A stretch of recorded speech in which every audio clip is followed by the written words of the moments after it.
February हा दिवस आपल्यासाठी अतिशय आनंदाचा ठरला असं म्हटलं तर काही चुकीचं होणार नाही. या दिवशी 2 सामने होते. पहिला सामना दक्षिण आफ्रिका आणि वेस्ट इंडिज यांच्यात होता.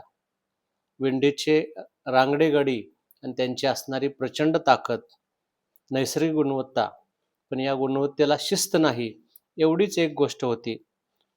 फक्त क्रिकेटमध्ये ताकद असून मारामारी करून, हाणामारी करून, मोठे फटके मारूनच धावसंख्या वाढवता येते, अशा प्रकारच्या भ्रमात असणाऱ्या विंडीजच्या भ्रमाचा भोपळा लवकरच फुटला आणि जशी संगीत खुर्ची खेळावी तशी एकापाठोपाठ एक त्यांची गड्यांची मालिका सुरू झाली. तरीही ताकदीच्या जोरावरती त्यांनी 250चा टप्पा गाठला. परंतु दक्षिण आफ्रिकेनं दाखवून दिलं की T20 प्रकारात नैसर्गिक फटकेबाजी करून आणि तंत्रशुद्ध अशा प्रकारचे क्रिकेटमधील पुस्तकी फटके मारूनही हे टार्गेट अगदी 10च्या धावगतीनं सुद्धा सहज गाठता येतं.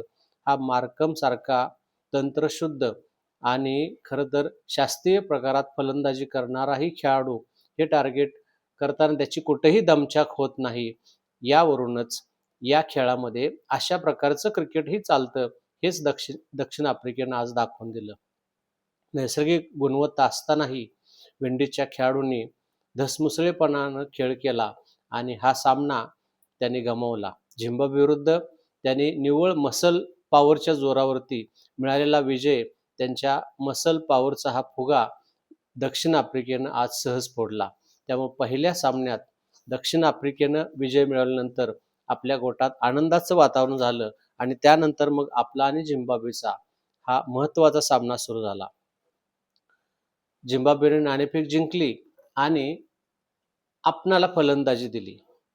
खरं तर आपणाला फलंदाजी अशा दडपणाच्या सामन्यात मिळाली हे एका अर्थानं चांगलं झालं. संजू आणि अभिषेक हे सलामीला आले. रिंकूच्या गैरहजेरीत संजूला संघात स्थान मिळालं. त्याचबरोबर अक्षरही आतमध्ये आला. संजूची छोटीच 24 धावांची खेळी, परंतु ती आक्रमक होती आणि त्यामुळं अचानकपणे अभिषेकवरचा दबाव निघून गेला आणि भक्कम पायाभरणी केली. तर अशा पायाभरणीवरती सुंदर अशा प्रकारचा कळस चढवता येतो, हे आजच्या आपल्या सलामी जोडीनं करून दाखवलं.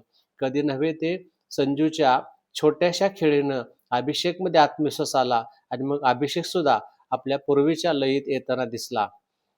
स्लॉग न करता त्यानं पुरेसा वेळ देत क्रिकेटमधले फटके मारून आपला आत्मविश्वास परत मिळवला. ही गोष्ट आपल्यासाठी अतिशय महत्त्वाची ठरवली आणि त्याचबरोबर मग एकदा का आपली पायाभरणी उत्तम झाल्यानंतर मग आपल्या धावांची गंगा वाहायला लागली आणि मग या वाहत्या गंगेत आपल्या प्रत्येक फलंदाजानं हात धुवून घेतले आणि सुंदर अशा प्रकारचा फलंदाजीचा एक प्रकारचा सरावच केला आणि आपण 250चा टप्पा सहज पार केला. आपली गोलंदाजी ज्यावेळेला सुरू झाली त्यावेळेला अपेक्षा होती की झिम्बाब्वेला आपण लवकरात लवकर आणि कमी धावसंख्येत गुंडाळू, पण प्रत्यक्षात तसं काही घडलं नाही.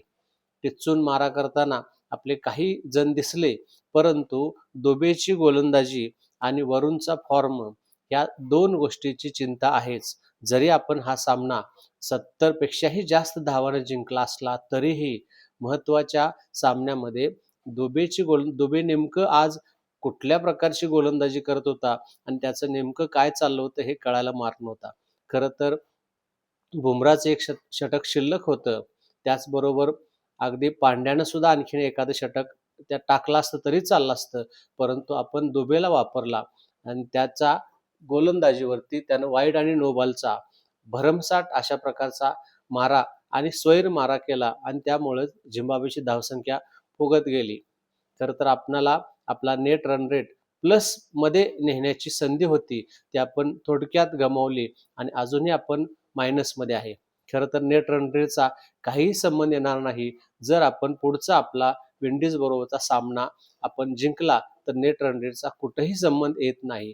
परंतु विंडीज विरुद्ध खेळताना आपली गोलंदाजी याही पेक्षा टिच्चून व्हायला हवी, एवढं मात्र नक्की. आणि जर कदाचित या शेवटच्या सामन्यात दुर्दैवानं पाऊस आला आणि जर आपणाला आणि विंडीजला जर 1-1 गुण मिळाला तर मात्र पुन्हा एकदा नेट रन रेटचा प्रश्न येणार आहे आणि आपण अजूनही विंडीजच्या नेट रन रेटपेक्षाही मागं आहोत आणि त्यामुळं आज आपण महत्त्वाचे गोलंदाज वापरले नाहीत याचा पश्चाताप त्यावेळेला होऊ नये एवढीच इच्छा आहे.